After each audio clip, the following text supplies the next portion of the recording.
Data log entry 319. It is 11:17 p.m. on March the 22nd of the year 2021 that I speak these words into my recording device. I like to imagine that I am reaching you now, sitting in a chair that is slightly too squeaky, with a mug of half-forgotten lukewarm coffee by your side. As the sound waves of my voice explore the corners of the room you have released them into, I'd like to take the opportunity to thank you for freeing me from my compressed MP4 file capture. Knowing that my voice is reaching anyone at all is a welcome comfort to me, as you can spread the word of my greatness. I begin this data log in exuberant confidence that I am the greatest scientist that has ever lived. While my experiment to instantly reverse all entropy in the universe has failed, don't ask me why, it had a very welcome unintended side effect. As is aware from previous data logs, prior to my experiment, I was approaching the human age of 97, and feared I would not complete my experiment prior to my death. However, while I was initially frightened when my catalyst exploded into confetti before my eyes, I awoke from the daze with the body of an approximately 20-year-old female. I am not sure how this happened, but of course when a great scientist fails, they manage to cheat life itself in the same breath. Eat your heart out, Ponce de Leon. Now, the question of course remained what to do with my newfound youth.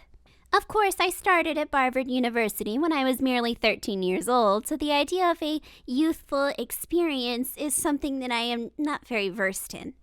However, since my previous experiment quite literally went up in smoke, I figured this was a good opportunity to step out of my comfort zone and take some newfound time to be a kid again. Perhaps it would give me some newfound perspective on why the laws of thermodynamics are so stubborn. Or perhaps I just want an excuse to have a little bit of fun. Of course, as any good scientist does, I began immediately gathering data. I started with something I was very familiar with, the world of technology, and decided to take up video gaming. I began at the very beginning, purchasing an Atari 2600 and working my way through the decades. I found that there is a considerable amount of skill in this specific area that is required, so a lot of time was necessary. However, I gained quite a bit of perspective about the reasoning behind such creations. There is a particular amount of joy that can be extracted from rhythm games and RPGs in particular.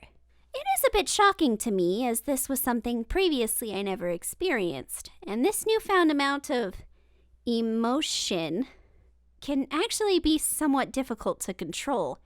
I even found myself swearing at some of these video games, even though it wouldn't help the situation in the slightest.